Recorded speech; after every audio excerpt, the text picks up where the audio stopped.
중국 정부가 발칵 뒤집혔습니다.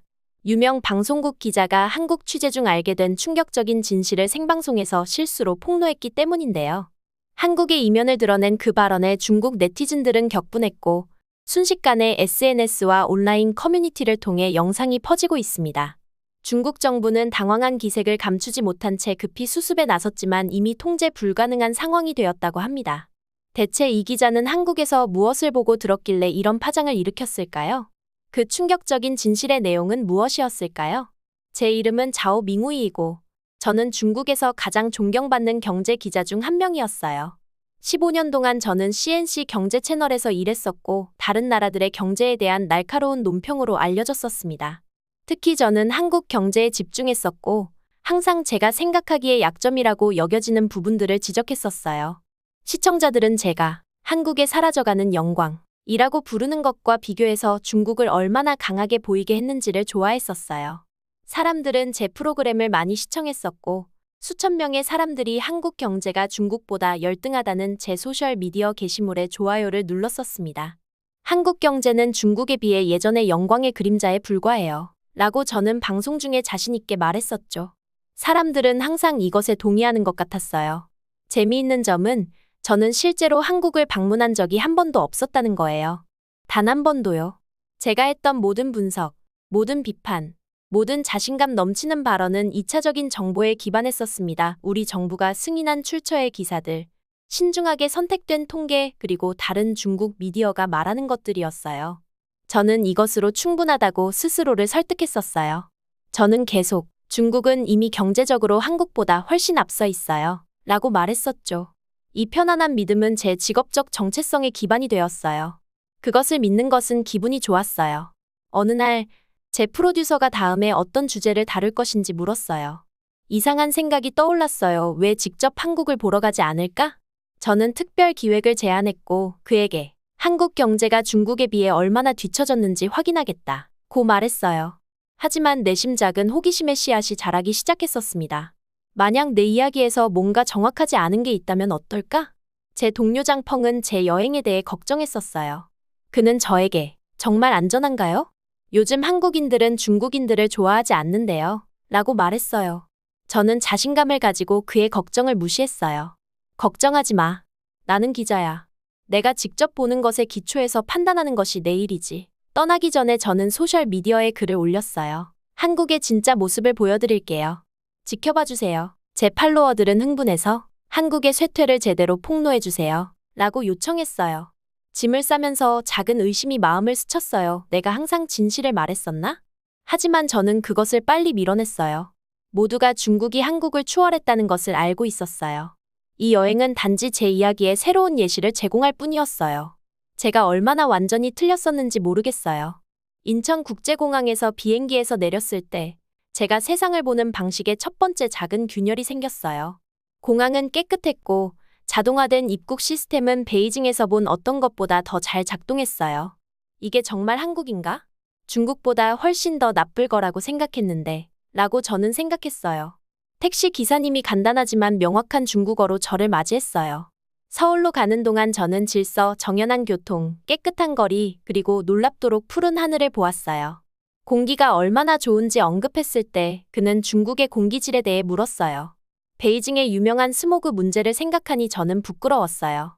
서울 도심에 반짝이는 고층 빌딩, 멋진 상점들 그리고 국제 브랜드 광고들은 제가 보도했던 모든 것과 달랐어요. 제가 텔레비전에서 자신 있게 묘사했던 그 어려움을 겪고 있는 경제는 어디에 있었을까요? 호텔 근처 카페에서 직원이 중국어 메뉴를 주었을 때 저는 놀랐어요. 중국에서는 외국인을 위한 이런 서비스를 찾기 어려울 거예요. 라고 생각했어요. 주변에는 젊은 한국인들이 휴대폰과 노트북을 효율적으로 사용하고 있었어요. 한국은 내가 생각했던 것보다 더 발전했어요. 라고 저는 혼자 속삭였어요.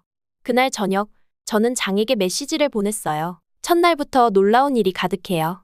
한국은 우리가 생각했던 것과 달라요. 그의 답장이 바로 왔어요. 벌써 세뇌당했어요. 사장님? 저는 호텔 창가에 서서 서울의 야경을 바라보았어요. 이것은 시작일 뿐이야. 라고 저는 스스로에게 상기시켰어요. 표면적인 모습에 속지 마. 진짜 한국을 보려면 더 깊이 들여다봐야 해. 하지만 제가 믿었던 것의 일부는 이미 무너지기 시작했어요. 다음 날 아침, 제 관점을 더 바꾸는 일이 일어났어요. 저는 카페에서 지갑을 잃어버렸어요. 미친 듯이 모든 곳을 뒤지고 장에게 전화해서 그가 아마도 영원히 사라졌을 거라고 말했지만 한 직원이 제 지갑을 들고 저를 따라왔어요. 그녀는 화장실에서 그것을 발견했고 모든 현금과 카드가 그대로 있었어요. 그녀에게 보상을 주려고 했을 때 그녀는 거절했어요. 별것 아니에요.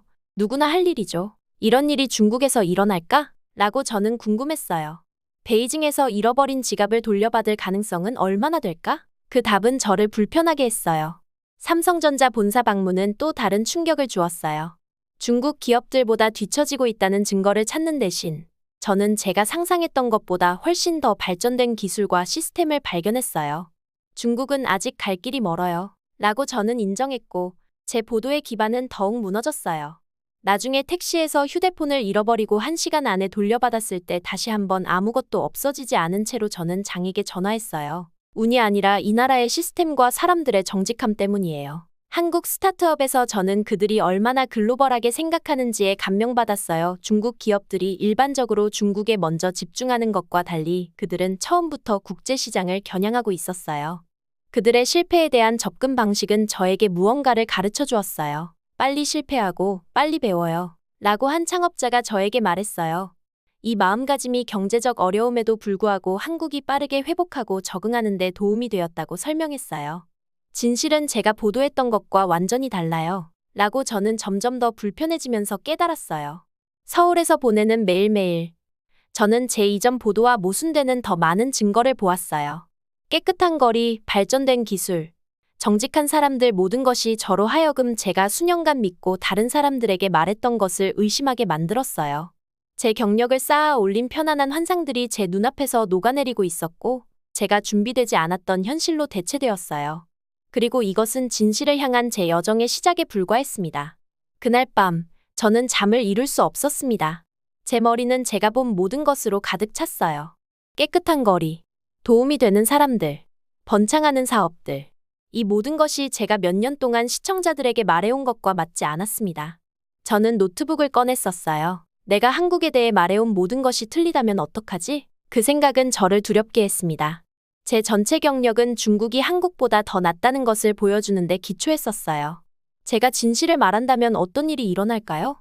저는 택시 기사님, 카페 직원, 그리고 시장에서 만난 친절한 할머니를 기억했어요.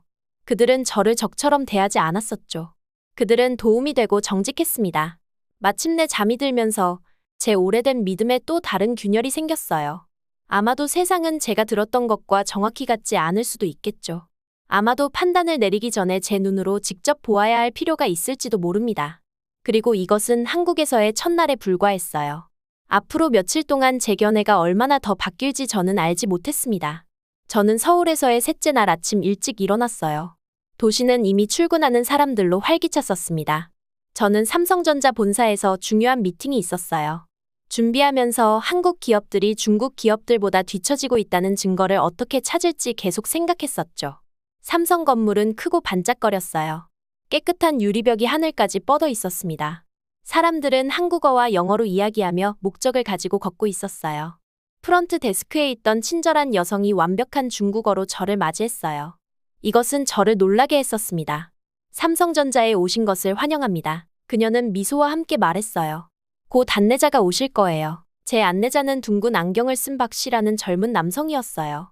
그는 중국어를 아주 잘했었습니다. 베이징에서 3년 동안 공부했어요. 제가 물었을 때 그가 설명했어요.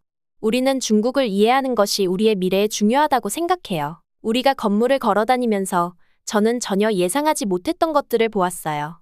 연구실은 중국에서 가지고 있는 것보다 몇 년 앞선 것 같은 새로운 기술로 가득 차 있었습니다. 직원들은 부서 간에 자유롭게 이동하며 아이디어를 공유하고 있었어요. 중국 회사들처럼 엄격한 장벽이 없었죠. 한방에서는 엔지니어들이 3가지 다른 방식으로 접히는 휴대폰을 테스트하고 있었어요. 중국에서는 아직 첫 번째 폴딩폰이 제대로 작동하도록 노력하고 있었습니다. 우리의 목표는 단순히 존재하는 것을 복사하는 것이 아니라 새로운 가능성을 창출하는 기술을 만드는 것입니다. 박 씨가 설명했어요. 저는 보고할 문제점을 찾으려고 했지만 제가 본 모든 것은 삼성이 중국 기업들보다 약하지 않고 더 강하다는 것을 보여주고 있었어요. 진실이 저를 강하게 쳤습니다. 중국은 아직 갈 길이 멀어요. 저는 스스로에게 인정했어요. 제 보도의 기반이 무너지고 있었습니다. 진실은 제가 보도해 온 것과 완전히 다르네요. 저는 점점 커지는 불편함으로 깨달았습니다. 그날 밤, 장이 저를 확인하기 위해 전화했어요. 왜 거기 있는지 기억하세요? 그는 경고했어요. 현지 관점에 너무 빠져들지 마세요. 우리 방송국은 객관적인 보도를 기대하고 있어요. 그의 말은 저를 생각하게 만들었어요. 하지만 객관적인 보도란 있는 그대로의 진실을 보여주는 것이 아닐까? 저는 조용히 궁금해했습니다. 다음 날 현대자동차 연구소에서 저는 수소차와 새로운 에너지 솔루션에 대한 그들의 연구에 대해 배웠어요. 중국이 주로 전기 배터리에 집중하는 동안 한국은 여러 경로를 탐색하고 있었습니다. 우리는 모든 달걀을 한 바구니에 담지 않아요. 연구 책임자가 설명했어요. 에너지의 미래는 오늘 우리가 상상하는 것과 다를 수 있어요. 저는 또한 회의가 어떻게 진행되는지 주목했어요. 보스가 명령을 내리고 다른 사람들이 듣는 중국 회사들과 달리 여기서는 다양한 레벨의 사람들이 자유롭게 말했습니다. 젊은 엔지니어들이 두려움 없이 고위 관리자들의 아이디어에 도전하고 있었어요. 한국 기업들은 뒤처지지 않고 있어요. 그들은 우리가 아직 고려하지 않은 기술들로 미래를 계획하고 있습니다. 저는 점점 더 커지는 존경심으로 기록했어요. 나중에 저는 KBS 방송국을 방문했고 이수진 프로듀서를 만났어요. 그녀는 제가 이전에 한국에 대해 보도한 것에 대해 직접적으로 물었습니다. 당신의 세그먼트 몇 개를 봤어요? 그녀가 말했어요. 당신은 종종 중국과 비교해서 우리의 약점에 집중하시더군요. 저는 수치심으로 얼굴이 뜨거워지는 것을 느꼈어요. 네, 맞아요. 저는 인정했어요. 그리고 이번 여행 전에는 한국을 방문한 적이 없었습니다. 그녀는 화난 것 같지 않고 단지 호기심이 있어 보였어요. 왜 서로의 나라에 대해 그렇게 많은 부정적인 뉴스가 있다고 생각하세요? 저는 정직하게 생각해 봤어요.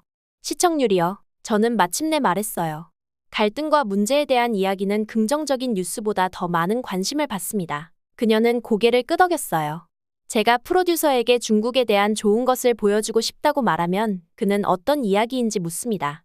하지만 긴장이나 문제를 언급하면 그는 바로 관심을 보이죠. 제가 한국에서의 반중국 감정에 대해 물었을 때 이 씨는 다시 저를 놀라게 했어요. 그것은 대부분 미디어가 만든 이미지예요. 그녀가 설명했어요. 정치적 긴장이 일부 있지만 일반 한국인들은 중국인들에게 적대적이지 않아요. 많은 사람들이 중국 문화에 관심이 있고 중국인 친구들을 가지고 있습니다. 그녀의 말은 저에게 계시처럼 느껴졌어요. 저를 포함한 중국 미디어는 시청률을 위해 갈등과 부정적인 측면을 강조해 왔었죠. 우리는 진실이 아니라 내러티브를 제공하고 있었습니다. 그날 저녁 호텔로 걸어가면서 서울의 거리는 따뜻한 빛으로 빛나고 있었어요. 가족들이 함께 쇼핑을 하고 있었습니다. 친구들이 야외 카페에서 웃고 있었어요. 이 장면은 제가 집중하도록 배웠던 모든 차이점에도 불구하고 베이징과 매우 비슷해 보였어요. 제 경력에서 처음으로 저는 책임감의 무거운 무게를 느꼈습니다. 수백만 명의 중국 시청자들이 다른 나라들에 대한 진실을 알려주는 저를 신뢰하고 있었어요. 하지만 저는 그들에게 왜곡된 그림을 제공해 왔었죠. 뭔가 바뀌어야 해요. 저는 서울의 불빛이 밤하늘에 반짝이는 것을 보며 속삭였어요. 그리고 그 변화는 저부터 시작해야 합니다. 저는 서울에서의 마지막 날 일찍 일어났어요. 해가 막 떠올라 하늘을 아름다운 주황색과 분홍색으로 물들였었죠. 저는 호텔방 창가에 앉아 아래의 도시를 바라봤어요. 거리는 이미 출근하는 사람들로 채워지고 있었습니다. 제 마음은 방문 기간 동안 보았던 모든 것들로 가득 찼었어요. 제가 한국에 대해 알고 있다고 생각했던 모든 것이 틀렸었습니다. 이곳은 중국보다 뒤처지는 나라가 아니었어요. 오히려 많은 면에서 우리보다 앞서 있었죠. 아침 식사 후 저는 남산타워에 가서 도시 전체를 마지막으로 한 번 더 보기로 했어요. 호텔 근처에서 버스를 탔었죠. 친절한 눈을 가진 나이든 버스 기사님은 제가 번역 앱을 보고 있는 것을 알아챘어요.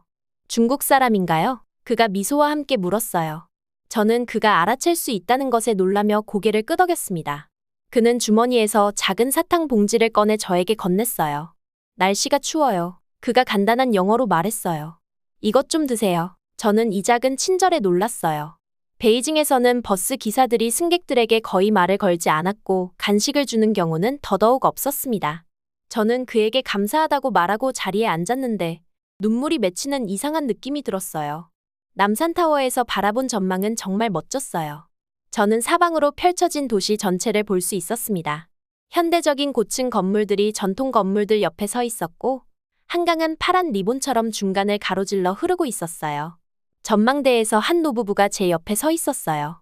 제가 사진을 찍는 것을 보고 부인이 미소를 지었습니다. 아름답죠, 그렇죠? 그녀가 서툰 중국어로 물었어요. 정말 아름다워요. 저는 대답했어요. 남편이 대화에 참여했습니다. 우리는 작년에 베이징을 방문했어요. 거기도 정말 좋은 도시였어요. 우리는 잠시 이야기를 나눴어요. 그들은 제가 중국인이라는 이유로 화를 내거나 의심하지 않았어요. 그저 자신들의 경험을 나누는 친절한 사람들이었습니다. 심지어 만리장성을 방문했을 때의 사진도 저에게 보여주셨어요. 버스 기사님이 준 사탕을 손에 든 채 서울을 바라보며 중요한 깨달음이 저를 찾아왔어요. 한 나라의 진정한 힘은 단지 돈이나 기술에 있는 것이 아니었습니다. 그것은 사람들의 마음속에 있었어요. 그들이 서로를 대하는 방식, 그리고 저 같은 방문객을 대하는 방식이 있었죠. 한국은 경제적으로 강했어요. 맞아요. 하지만 더 중요한 것은 한국에는 정직함, 친절함, 그리고 어려운 일이 생겼을 때 포기하지 않는 정신이 있었습니다. 저는 전화기를 꺼내 중국에 있는 장에게 전화를 걸었어요. 결정했어. 저는 단호하게 말했습니다. 방송국이 원하는 것과 상관없이 한국에 대한 진실을 쓸 거예요. 중국 사람들은 한국의 진짜 모습을 알 자격이 있어요. 실수하는 거야. 장이 경고했어요. 상사들이 좋아하지 않을 거야. 아마도 그렇겠죠. 저는 말했어요. 하지만 더 이상 거짓말을 할 수 없어요. 제가 본 것들 이후로는요. 저는 전화를 끊고 도시를 마지막으로 한 번 더 바라봤습니다.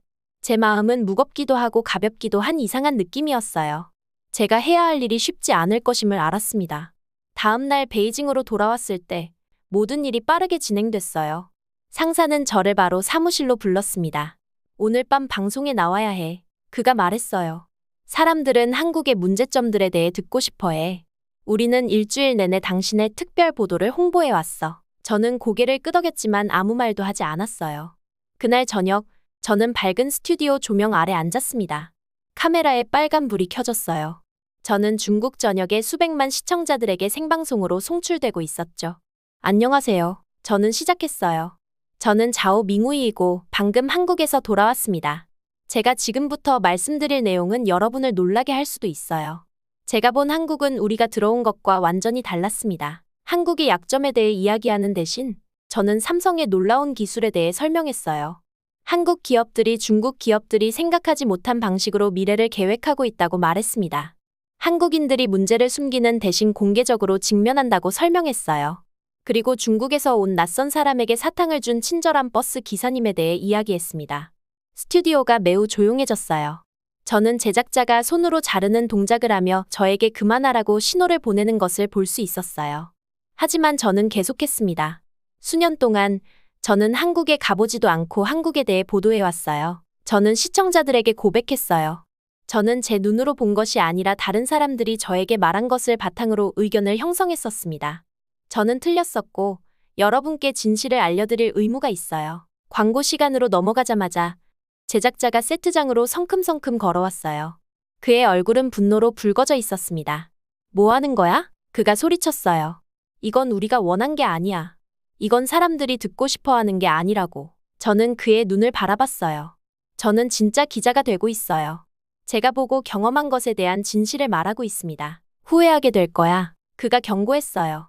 그날 밤, 제 전화기는 계속 울렸습니다. 어떤 사람들은 저를 배신자라고 불렀어요. 다른 사람들은 한국이 좋은 말을 하도록 저에게 돈을 줬을 거라고 말했죠. 하지만 일부 메시지는 달랐어요. 일부 사람들은 정직하게 새로운 것을 보여줘서 고맙다고 저에게 감사했습니다. 저는 한국 버스 기사님이 준 사탕 중 하나를 먹으며 아파트에 앉아 있었어요. 모든 화난 메시지에도 불구하고 저는 내면이 평온했습니다. 수년 만에 처음으로 저는 제 일을 올바른 방식으로 했었어요. 한국은 약한 나라가 아니었어. 저는 생각했어요. 따뜻한 나라였죠. 이후 몇 주 동안 제게 변화가 찾아왔어요. 방송국은 저를 해고하지 않았지만 주요 프로그램에서 저를 내렸습니다. 저는 이 시간을 새로운 보도 시리즈를 계획하는 데 사용했어요. 저는 더 많은 나라를 방문해서 중국 시청자들에게 우리 이웃들에 대한 진실을 보여주고 싶었습니다. 제 첫 보도는 많은 논쟁을 일으켰어요. 사람들은 한국과 같은 나라에 대한 긍정적인 이야기를 듣는데 익숙하지 않았습니다. 하지만 서서히 시청자들은 제 솔직한 접근 방식을 인정하기 시작했어요. 그들은 제가 단지 다른 사람들이 말하는 것을 반복하는 것이 아니라는 것을 알 수 있었죠. 이제 어려운 진실을 말하는 것이 두려울 때마다 저는 한국 시장에서 산 작은 열쇠고리를 봅니다. 그것은 제 약속을 상기시켜 주었어요. 인기보다 진실을, 시청률보다 현실을 우선시하겠다는 약속이었죠.